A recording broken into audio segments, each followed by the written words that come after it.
안녕하십니까. 시험은 잘 보셨나요? 민법 모의고사 2의 해설 강의를 시작하도록 하겠습니다. 자, 41번 문제인데요. 반사질서 법률행위를 물어보는 거예요. 자, 다음 중 법률행위 효력에 관하여 틀린 거 찾기입니다. 틀린 거. 1번. 공인중개사 자격이 없는 자가 그랬는데, 뭐뭐 아닌 자가 지금 두 사람이죠. 뭐뭐 아닌 자.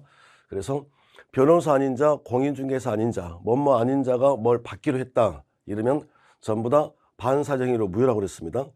그래서 지금 1번과 2번을 좀 비교하시면 될 것 같은데 똑같이 없는 자가 없는 자 이랬단 말이에요. 공인중개사 자격이 없는 자가 중개사무소 개설 등록을 하지 아니한 채 부동산 중개업을 하면서 체결한 중개수수료 문제입니다. 중개수수료. 판례가 두 개가 있는데요. 공인중개사가 중개를 하게 되면 수수료를 받을 텐데 그게 법정수수료거든요. 그 법정세를 초과해서 받았다면 초과 부분은 무효라는 거고, 또 두 번째, 공인중개사 자격이 없는 자가 뭐뭐 아닌 자가 중개수수료를 받기로 했습니다. 그러면 이거 반사질서 행위로 이게 사법질서 부동산 거래질서를 깨트린다고 그랬어요. 그래서 유효가 아니라 이게 무효죠. 무효. 그래서 일단 정답은 1번인데 2번 공인중개사 자격이 없는 자가 단 1회 그랬거든요. 1회. 그러니까 지금 공인중개사가 아닌 자가 중개업을 했다 이래야 되는데 영업이라고 하는 말의 뜻이 금품을 받고 어떤 행위를 계속적 반복적으로 해야 이게 영업이 되는 건데 단 1회 우연한 기회에 이랬다면 이건 영업이 아니잖아요. 영업이. 그래서 할 수 있다 이렇게 됐습니다. 3번 아주 자주 나오는데요. 이거 강제집행을 면할 목적으로 허위의 근저당이 이랬습니다. 그러니까 강제집행을 했으니까 경매를 당하지 않으려고 이렇게요. 경매를 당하지 않으려고 허위의 근저당을 설정했거나 혹은 통정매매 생각해 보세요. 그러니까 이 행위가 유효라는 게 아니라 이게 무효는 맞는데 반사질서 행위로 무효는 아니다 이 소리입니다. 이게. 그리고 4번 공인중개사가 고객과 직접 거래 여기죠. 단속 규정. 그러니까 이게 단속 규정 세 가지를 암기를 해달라고 그러는데 무허가 유효, 중간세압 등기 유효, 직접 거래 유효 이렇습니다. 직접 거래 유효, 단속 규정이다. 효력 규정이 아니라. 방금 말씀드렸습니다. 5번. 무허가 유효. 무허가 유효. 이렇게요. 다시. 무허가란 말이 보이면 더 이상 읽지 말고 끝 문장은 유효입니다. 무허가 유효. 또 중간세압 등기 유효. 또 직접 거래 유효. 이렇게 기억하시면 되겠어요. 그래서 41번의 정답은 1번이 되겠습니다. 42번. 법률에 관한 기술 중 이번엔 옳은 거 찾기입니다. 옳은 거. 1번. 건물을 철거하는 것은 이랬는데 처분행위에 해당한다 이랬거든요. 처분행위랑 같은 말이 이게 물권행위를 우리가 처분행위라고 그래요. 물권행위를. 그래서 채권행위와 물권행위를 좀 구분해 달라 이런 소리인데 예를 들어서 갑하고라고 둘이 매매를 했습니다. 그럼 매매가 된 일반적인 모습은 계약금 그리고 중도금 잔금 그리고 등기 이러잖아요. 그래서 이렇게 내려오면 이걸 우리가 채권행위를 했다라고 부르는 거고요. 여기를 우리가 물권행위를 했다라고 이렇게 부릅니다. 그러면 채권행위와 물권행위의 차이점은 뭐냐 그랬더니 이건 채권행위를 다른 말로 바꾸면 이걸 의무부담행위라고 그래요. 의무를 부담하는 행위. 그러니까 어떤 행위를 한 걸 가지고 따지는 게 아니라 행위를 한 후를 가지고 생각해 보시면 돼요. 매수인이 계약금을 줬다. 그러면 그걸로 끝나는 게 아니라 중도금을 줘야 되겠죠. 이렇게. 중도금을 줬다. 그러면 무슨 금? 잔금. 그러니까 이 행위를 한 후에도 이걸 해야 되고 이걸 한 후에도 이걸 해야 되는 거 아닙니까? 그걸 우리가 채권행위 의무부담행위라고 하는데 스트레스 받지 마시고 채권행위가 뭐야 그러면 계약은 다 채권행위입니다. 매매계약, 교환계약, 임대차 계약. 그런데 일반적인 모습이 우리가 누군가에게 등기를 넘겨줬다? 그러면 더 이상 할 게 있어요 없어요? 없죠. 그러니까 이 행위를 한 후에 더 이상 할 게 없대. 그걸 우리가 물권행위를 했다. 다른 말로 처분행위라고 합니다. 처분행위. 그래서 건물을 철거를 했다면 더 이상 할 게 있어요 없어요? 없죠. 그러니까 이건 처분행위다. 이게 맞는 말이죠. 2번 농지취득자격증명은 농지매매계약의 효력 발생 요건이다 이렇게 되는데 효력 발생 요건. 현장 가셔서 이 문장이 보이잖아요. 효력 발생 요건 요 말. 이 효력이라는 말을 다른 말로 취득으로만 바꿔주시면 되겠습니다. 취득. 이게 취득 요건이냐 아니냐, 취득 요건 이렇게. 자, 취득. 그러면 자, 효력 발생 요건, 이게 취득 요건이냐. 그러면 농지 취득 자격 증명은 말이죠. 농지 취득 자격 증명은 농지를 취득하는 요건은 농업인 또는 농업법인이 돼야 되는 거고요. 농지 취득 자격 증명은 취득 요건이 아니라 등기소에 갈 때 가지고 가야 될 서류를 말하는 거예요. 서류. 그러니까 이건 취득 요건이 아닌 거죠. 3번. 법률행위 성립 과정에 강박 보였습니다. 강박이라는 말이 보이면 취소 이러시면 돼요. 강박 취소. 자, 강박 취소. 근데 만약에 강박이 이제 무효가 되려면, 이게 무효 아닙니까? 강박인데 이게 무효가 되려면 무슨 글자가 들어야 되냐면 의사결정의 자유를 완전히 박탈, 이 문장이 들어야 돼요.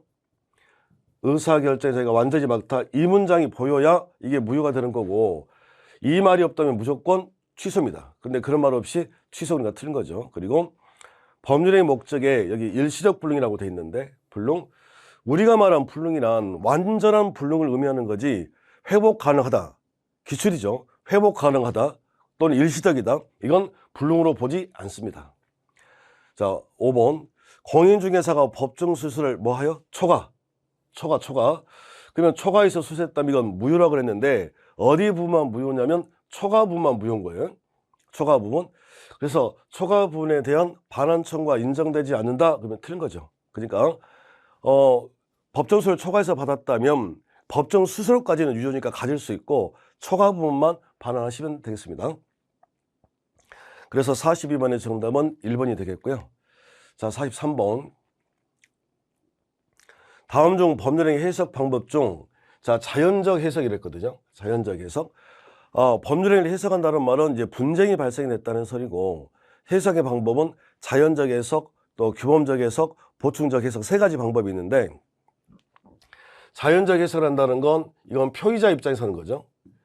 그러니까 자연적 해석은 어떤 거야? 표의자 입장에서, 자, 표의자의 진짜 의사 가지고 하는 거고요. 그리고 표시는 무시하고 의사대로 이걸 해석하는 걸 자연적 해석이라고 하며, 규범적 해석이란 의사 무시하고 액면 그대로 표시 가지고 해석하는 걸 우리가 규범적 해석이라고 그래요.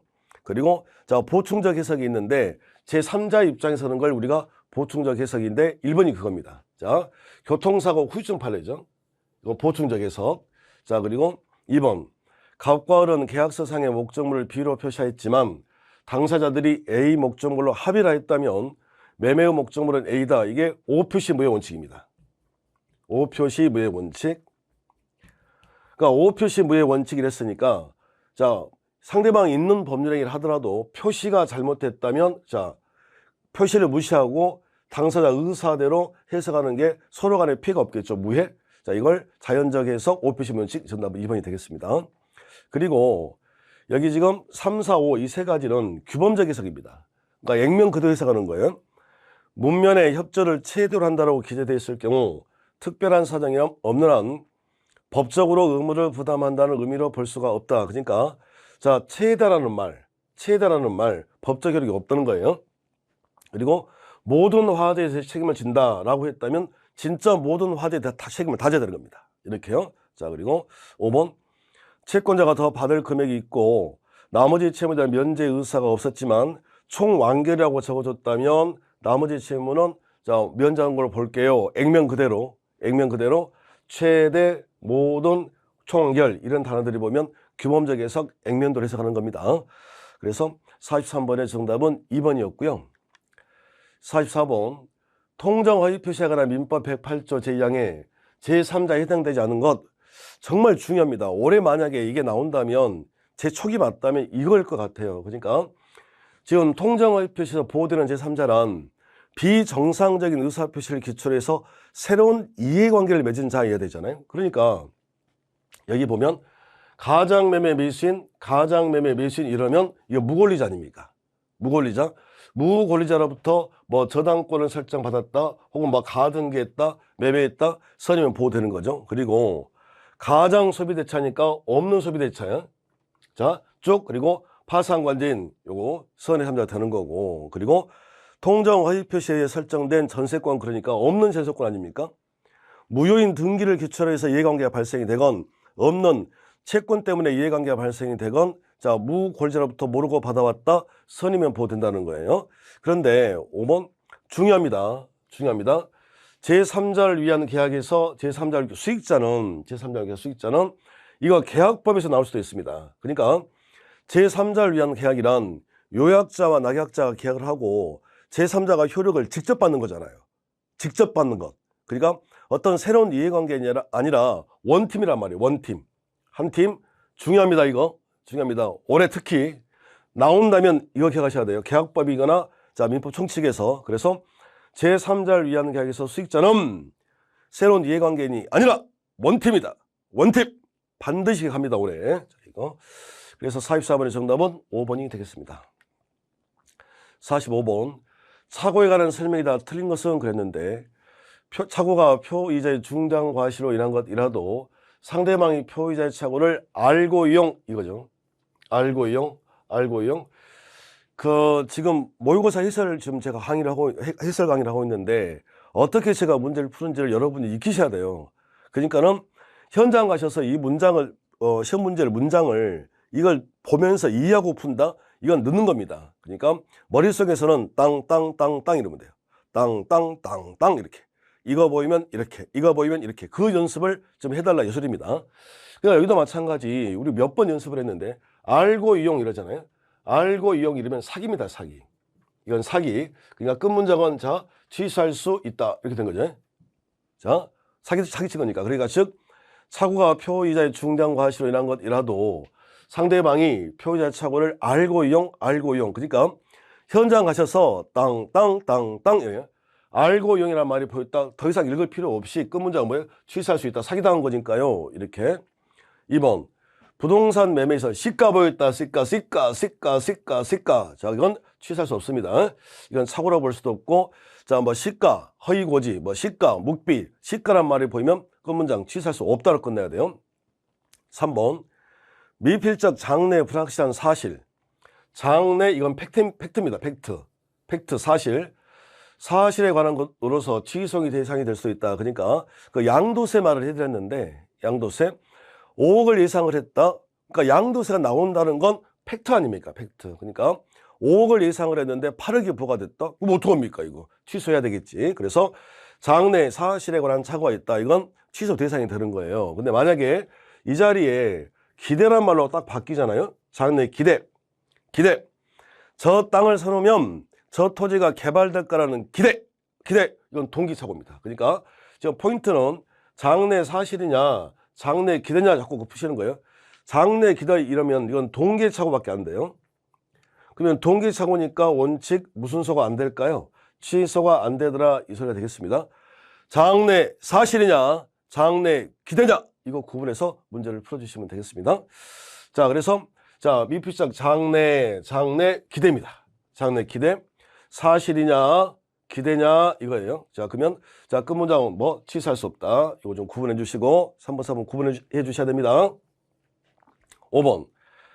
표의자가 착오를 이유로 의사표시를 취소하는 경우에 취소된 의사표시로 인해 손해를 입은 상대방은 불법행위 이유로 손해배상을 청구할 수 있다 그랬는데 몇 번 말씀드렸습니다. 착오는 무슨 행위 아니다. 불법행위 아니다. 우리가 이마트 가서 물건을 사가지고 왔는데 10개를 사가지고 왔는데 2개가 필요 없는 거예요. 그런데 자 영수증에 보면 뭐 15일 이내 환불 이렇게 돼 있잖아요. 근데 10일 만에 가지고 환불하러 갔더니 10일 동안 니들이 갖고 있어가지고 우리가 못 팔았다잉. 그러니까 불법행위다잉. 손해배상해줘. 이렇게 하지는 않잖아요. 그러니까 착오는 무슨 행위 아니다. 불법행위 아니다. 무슨 배상 없다 그래야 돼. 손해배상. 그래서 45번의 정답은 5번이 되겠습니다. 46번.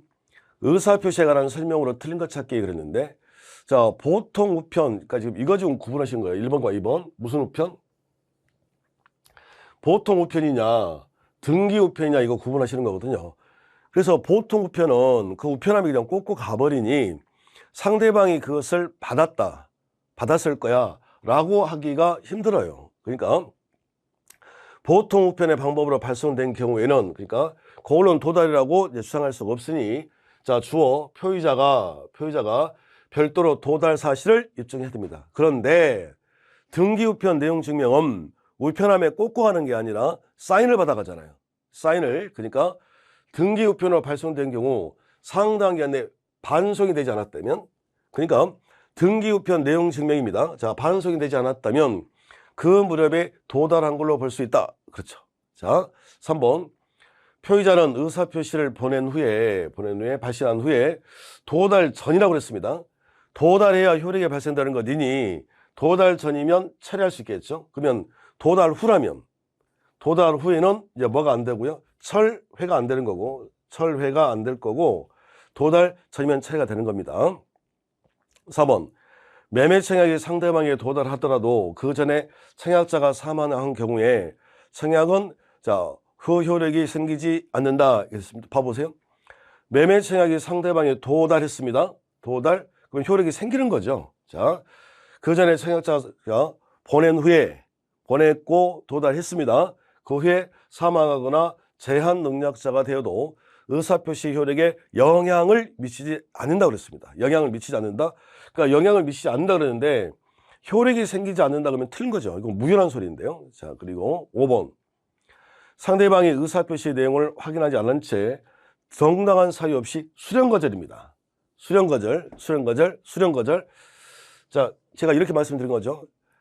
한참 친구가 재밌게 놀고 있는데 전화가 온 거예요. 자, 나도 모르게 받았다. 근데 와이프거나 애인 이렇게 해요. 그럼 어떻게 해야 돼? 더 놀고 싶으면 여보세요 이거죠. 요거는 자, 수령거절 도달입니다.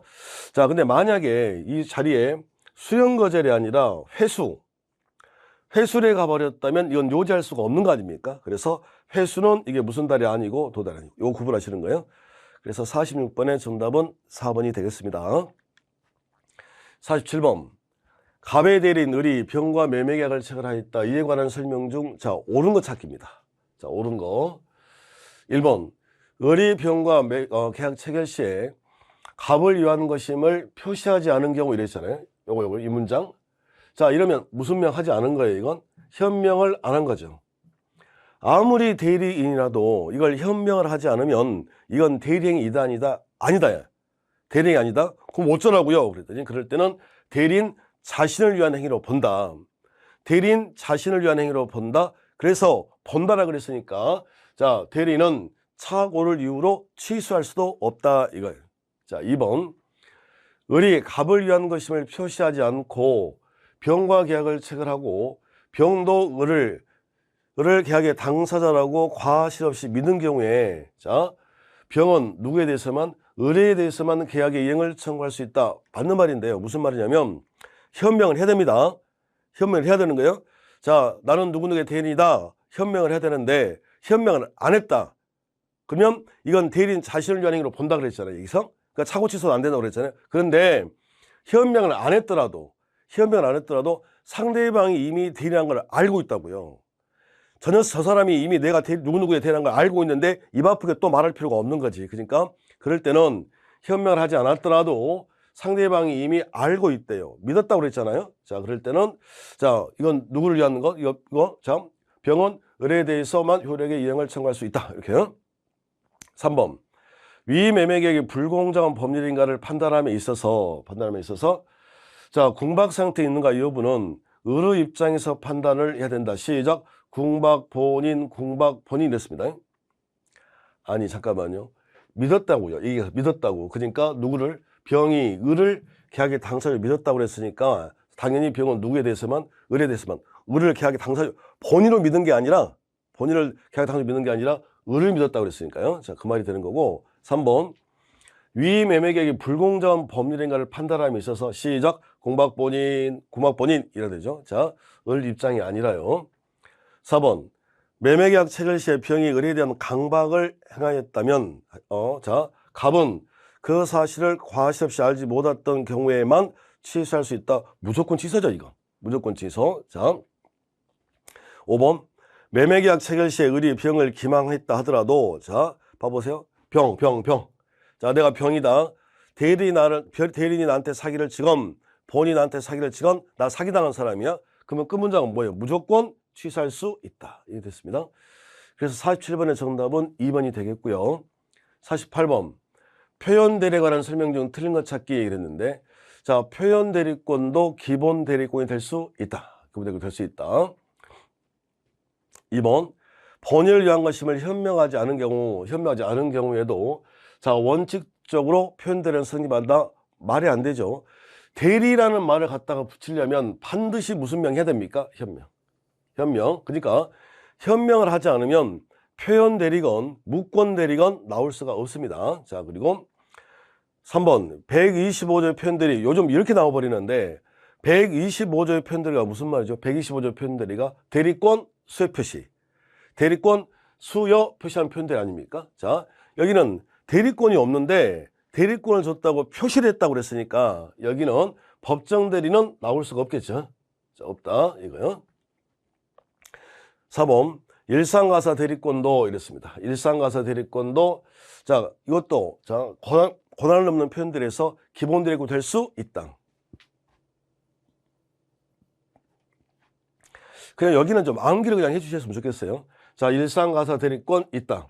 다르게 낼 수가 없으니까 판례 문제라. 자, 일상가사 대리권 있다. 이렇게요. 일상가사 대리권 있다. 이렇게 하시면 될 것 같아요. 5번 권한을 넘는 표현대리 기본 대리권에는 대리인에 의하여 선임된 복대리인의 권한도 포함된다. 이랬잖아요. 그러니까 자, 표현대리가 복대리를 만났어요. 표현대리가 복대리를 만났다. 끝문장은 있다.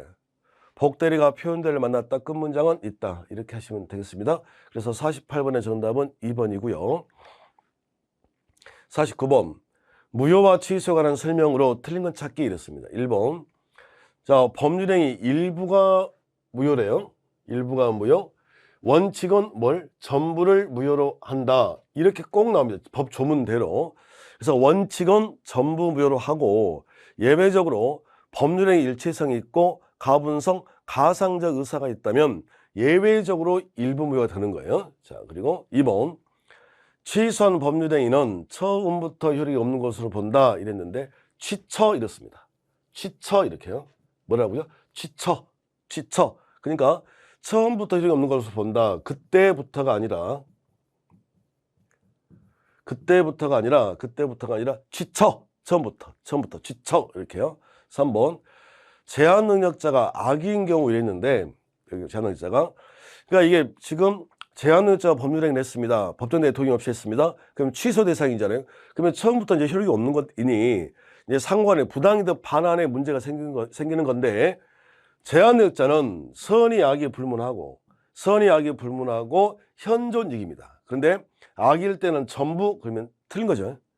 제한 능력자는 선악 불문하고 자, 현존익 반환하시는 거예요. 4번 취소할 수 있는 법률행위 취인 나왔습니다. 취인은 취소의 원인이 소멸한 후에 하라 이랬잖아요. 후추. 그러니까 미성년자는 성년자가 된 후에 할 수 있고요. 사기를 당한 사람은 사기당한 사실을 안 후에 할 수 있습니다. 후추. 그러나 법정 대리인 후견인은 이제 어른은 판단 능력이 있으니까 그때는 자, 취소의 원인이 소멸하지 않은 상태에서 취인이 가능할 거고요.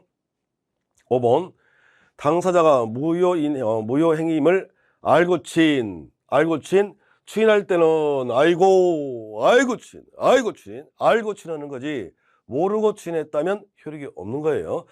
5번 당사가 무효 행위임을 알고 취인한 경우 이는 그때부터 유효한 법률행위가 된다. 소급효가 없다. 이런 소리가 되겠습니다. 그래서 49번의 정답은 3번이었고요. 자, 50번 무효행위와 무권대리인의 취인에 관한 설명으로 틀린 것 찾기 그랬는데 기억 무권대리인의 취인의 의사표시를 자, 지금 무권대리인 한 행위를 본인이 취인할 건데 그 취인의 의사표시를 무권대리인이 했다고요. 본인이 상대방이 직접 하면 될 텐데 그냥 무권대리인이 했다고요. 그럼 이제 무권대리인은 어떻게 해? 본인이 취인했으니까 그 전화를 받고 바로 상대방이 전화를 하면 알겠죠. 그래서 본인이 무권대리인에게 한 취인을 상대방이 알았다요. 그럼 취인된 거죠. 취인된 거잖아요. 그러니까 취인된 거고 본인은 취인됐다고 대항할 수 있다. 그런데 만약에 모른다. 상대방이 취인이 있었음을 모른대요. 전화 안 걸어버리는 거지. 그러면 취인이 안 된 거 아닙니까? 알지 못한다고 그랬으니까 아직은 취인이 안 된 거예요. 취인이 안 됐으니까 처리할 수 있다가 되는 거지. 처리할 수 있다. 근데 처리할 수 없다 그러니까 틀린 거 아닙니까? 자, 이렇게요. 이렇게. 자, 그리고 종중을 대표할 권한 없는 자가 종중을 대표한 소송행위는 효력이 없으나 나중에 종중의 총의 결과에 따라 위 소송을 취인. 자, 그러니까는 이게 무권대리인 행위이거나 무권리적 행위이거나 취인하면 소급에서 유효가 됩니다. 그래서 니은번은 맞고요. 이건 맞고요. 이건 틀렸고요. 디귿 무권대리인의 취인은 무권대리인 또는 무권대리인이 직접 상대방에게는 할 수 있지만 그 무권대리 행위로 인한 권리 또는 법률관계 승계인은 할 수가 없다가 아니라 있죠. 자, 그러니까 지금 무권대리인 행위에 대해서 본인이 추인을 한다는 말은 자기한테 유리한 거 아닙니까? 그러니까 본인은 무권대리인에게 할 수도 있고 그 무권대리인 상대방 병에게도 할 수 있고 한 번 더 넘어갔다 승계인 모두에게 다 할 수 있는 거예요. 자, 됐고요. 릴번, 자, 틀렸고 디귿번 틀렸고요. 릴 취득시효 완성 당시 부동산 소유자 갑이 그 완성 사실을 알면서 그 부동산을 제3자 을에게 처분하였고 을 역시 이러한 사정을 알면서 이 처분행위 적극가담 보였다. 적극가담 숨도 쉬지 말고 무효를 했습니다. 그러니까 지금 결국은 틀린 거 찾기니까 자, 기억하고 디귿이 틀렸습니다. 정답은 1번이 되겠고요. 자, 51번 조건에 대한 설명이다. 옳은 것 찾기 그랬는데 자, 정지 조건이 성취한 때 봐보세요. 때 생긴다. 해지 조건은 때 잃는다. 그러니까 원칙은 자, 때입니다. 때. 원칙은 무슨 효가 없다는 거예요. 소급효가 없습니다. 그런데 4번 당사자가 조건 성취 효력을 소급하겠다는 의사표시를 했다면 그때는 자, 조건이 성취한 때가 아니라 그때는 소급하겠다고 그랬으니까 소급에서 효력이 생긴 거예요. 자, 다시요. 때 생긴다. 때 잃는다요. 원칙. 소급효가 없다고. 때 이렇게. 그런데 소급하겠대요. 그러면 소급효가 있는 겁니다. 자, 그러면 이제 1번과 4번과 묶어 정리를 했고요. 자, 옳은 거 찾기니까 1번 맞죠. 자, 2번 불능 조건 그랬으니까 마이너스. 해제는 뭐예요? 마이너스는 뭡니까? 플러스죠. 플러스 유효입니다. 3번 기성 조건 그러면 플러스 아닙니까? 해제는 마이너스. 플러스 마이너스는 뭐라고 그래야 돼? 마이너스 무효입니다. 이렇게요. 자, 5번 조건이 법률행위 성립의 조건이 법률행위 성립의 문제인가요? 성립의 문제가 아니라 효력 문제죠. 그러니까 이미 계약은 성립이 되어 있고 조건을 붙여서 효력 발생을 뒤로 밀어놨다 이겁니다. 이렇게요. 그래서 51번의 정답은 1번이 되겠고요. 자, 52번 조건 기한에 관한 설명이다. 옳은 것 찾기 이랬는데 1. 기한은 채권자를 위한 것이 아니라 채무자겠죠. 채무자의 이익을 위한 것으로 추정된다. 2번 채무 면제는 단독행위이므로 자, 조건 기한을 붙일 수가 없다가 아니라 채무 면제 단독행위 맞아요. 단독행위. 자, 그런데 원칙은 단독행위는 조건을 붙일 수가 없습니다. 조건을 붙일 수가 없어요. 그런데 단독행위이지만 상대방에게 이게 유리한 경우라면 조건을 붙일 수가 있겠죠. 그러니까 아니 너 올해 공인중개사 시험에 합격하면 너 돈 갚지 마라. 그럼 좋은 거 아닙니까? 그러니까 붙일 수 있는 거예요. 3번 해제조건부 법률행위를 원인행위로 하여 소유권 이전 등기를 마친 경우에 그 조건이 성취한 때 이라 되죠. 때. 그런데 소급 틀린 거 아닙니까? 여기요. 4번 정지조건부 법률행위 당사자가 조건 성취력을 그 성취 전으로 소급하기로 합의했대요. 그러니까 원칙은 때인데 소급하기로 합의했대요. 합의. 자, 그러면 그때는 소급효가 있는 거죠. 근데 효력이 없다니까 틀린 거고요.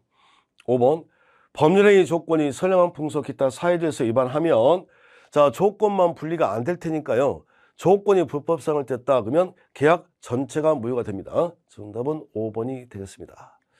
53번 일물일권주에 관한 설명 중 틀린 것 찾기 그랬는데 일물일권주란 하나의 물건 위에는 양립할 수 없는 물건은 하나밖에 존재할 수 없다는 원칙이다. 그러니까 쉽게 말하면 물건이 하나예요. 그러면 소유권 몇 개만 나와야 된다? 하나.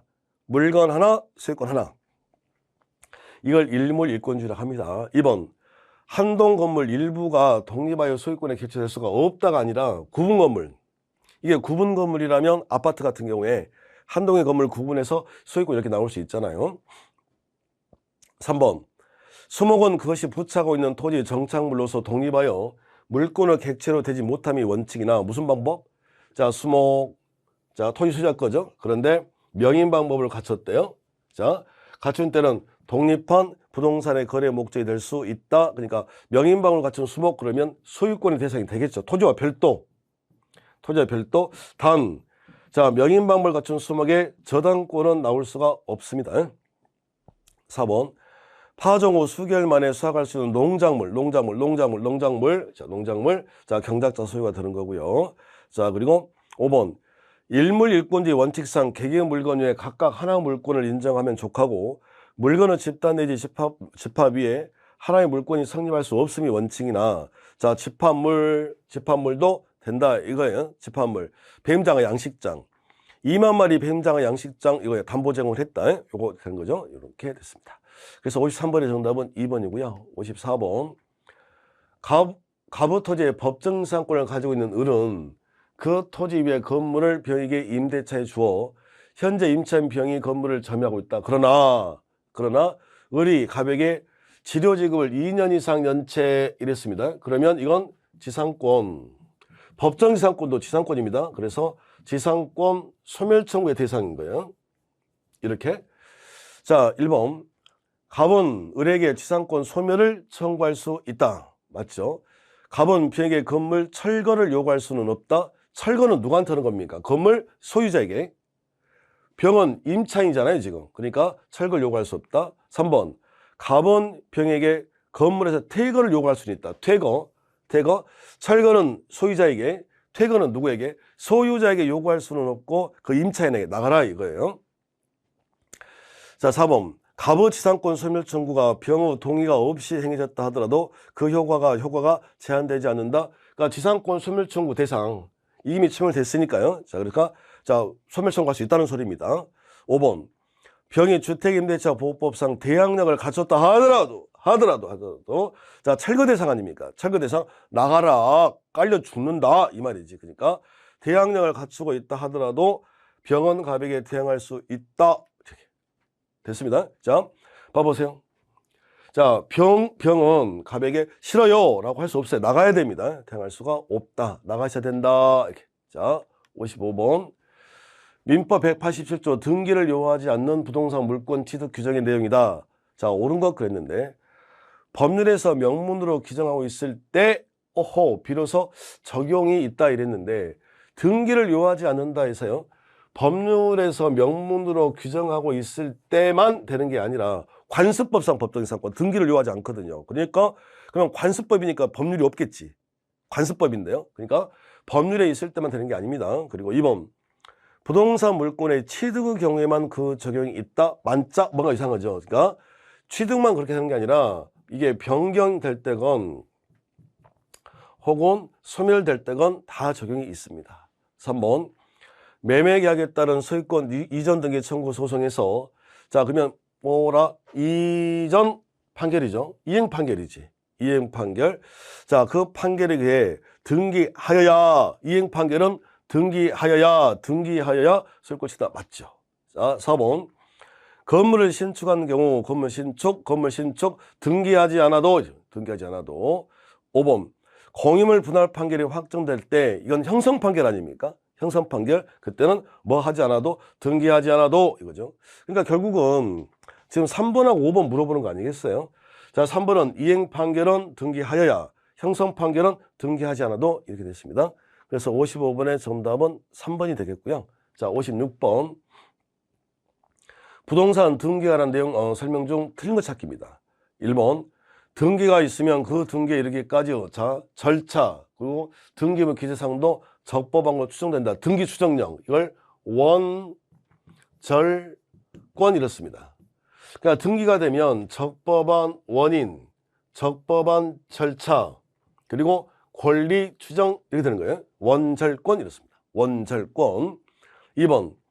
신축 건물의 소유자가 멸실 건물의 등기를 신축 건물의 등기로 전용할 의사로서 멸실 건물의 등기부상 표시를 신축 건물의 내용으로 표시 변경 등기 한 경우 등기는 유효하다. 틀렸는데 무효인 등기를 유용할 수는 있어요. 무효인 등기를 다시 쓸 수 있다는 거지. 그러니까 등기는 과거 묻지 마세요. 사실관계만 맞으면 등기는 다 유효입니다. 그런데 단 그 등기 때문에 당사자끼리 무효인 등기를 유용하는 건 상관이 없는데 그 등기 때문에 손해보는 자가 있다. 그러니까 즉 등기부상 이해관계가 있다면 안 되는 거고요. 그리고 또 한 가지가 무효인 멸실 등기는 유용할 수가 없다니까요. 이렇게요. 3번 동일 부동산에 관하여 동일인 명의로 중복된 소유권 보존 등기가 경유된 경우에 뒤에 등기는 실체관계에 부합한지 여부를 가릴 것 없이 자 무효이다 그랬잖아요. 그러니까 소유권 보존기가 2개 됐다는 거예요. 2개. 그러면 선 보존기가 유효죠. 아니 보존 등기는 사람을 지금 출생신고 아닙니까? 출생신고. 그러니까 선 보존 등기 유효, 후 보존 등기 무효입니다. 이렇게 자 선 보존 등기 유효. 자 3번 진정한 등기 명의 회복을 위한 소유권 이전 등기 청구는 현재 등기 명의를 상대로 그 등기 말소를 관한 것에 가름하여 허용된다. 그러니까 그 회복의 방법이 2가지인 거예요. 회복의 방법, 진정한 소유자가 되찾아가는 방법이 2가지다. 2가지. 이전 등기 형태로 받아갈 수도 있고 말소 등기 형태로 받아갈 수도 있습니다. 자, 5번. 3자 간에 합의가 있다면 제3자 명의 저당권, 이거 중요합니다. 제3자 명의. 그러니까 제가 이렇게 말씀을 드렸는데 제 조카가 이번에 지방에 사는데 자 서울대 들어갔거든요. 정외과에. 그래가지고 근데 얘가 기숙사 들어가면 좋은데 얘가 지금 기숙사를 못 들어갔어. 그러면 방을 얻어줘야 되잖아요. 그럼 어떻게? 고등학교 졸업한 애가 걔가 무슨 뭐 돈이 어디 있겠습니까? 그러니까 우리 형이 돈을 대고 근데 그 집주인하고 이렇게 합의하에 우리 조카 앞으로 전세권 할 수 있는 거 아닙니까? 그걸 제3자 명이라고 그래요. 그러니까 그럴 때 3자 간에 합의가 있다면 제3자 명의 저당권, 전세권, 가등기담보권 다 유효입니다. 그러니까 제3자 명의 저당권, 제3자 명의 전세권, 가등기담보권 다 됩니다. 단 합의가 있어야 돼요. 합의가 있어야 됩니다. 합의가. 그래서 56번의 정답은 2번이 되겠고요. 57번 중간 생략 등기에 관한 설명이 다 틀린 것은 그랬네. 1. 중간 생략 등기 합의 없이 최종 양수인에게 등기가 되었더라도 그 등기를 무효라고 할 수는 없다 그랬잖아요. 그러니까 중간 생략 등기는 유효입니다.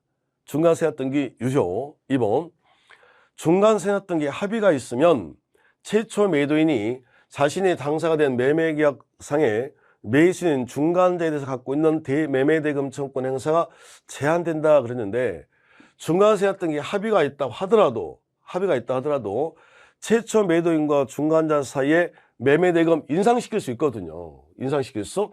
근데 제한된다 그러니까 틀린 거죠. 우리 일반 사람들이 생각할 때는 안 맞을 거예요. 갑을 병 합의 받습니다.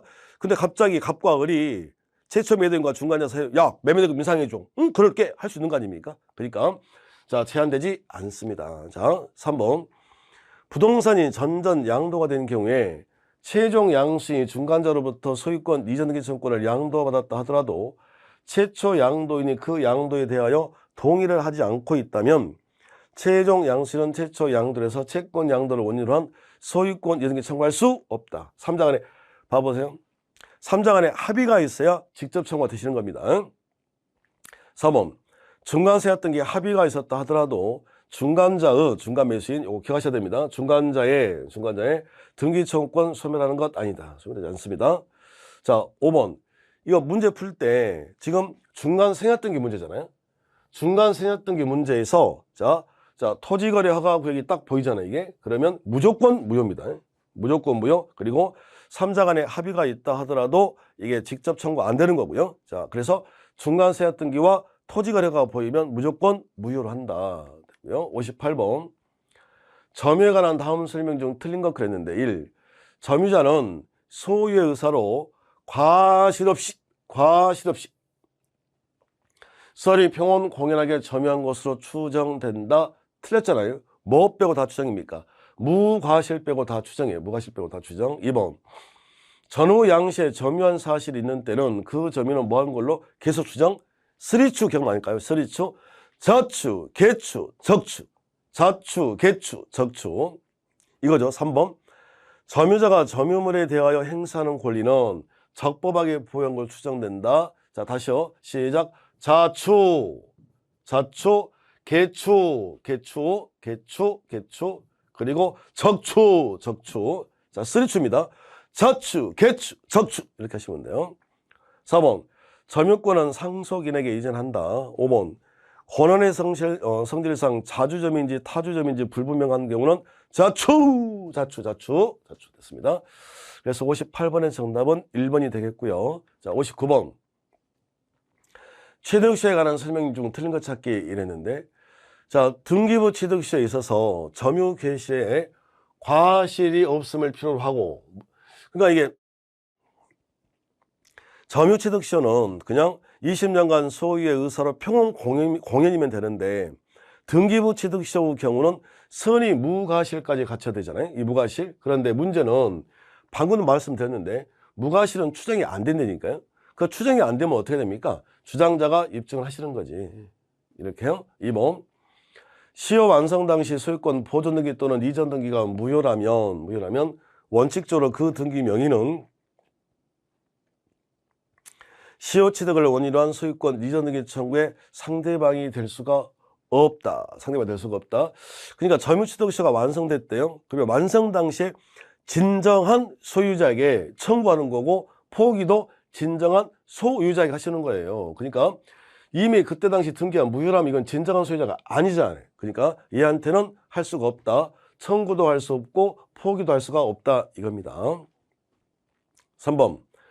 부동산 점유취득시효는 20년의 시효기한이 완성한 것만으로 점유자가 곧바로 소유권을 취하는 것이 아니고, 자, 뭐 해야 되고, 등기해야 되고, 원시취득 이렇습니다. 4번. 취득시효 완성 후에 소유자가 소유권 보존 등기를 한 경우, 그러면 취득시효가 완성된 후에 소유자가 바뀌면 바뀐 소유자에게는 등기 청구가 안 되거든요.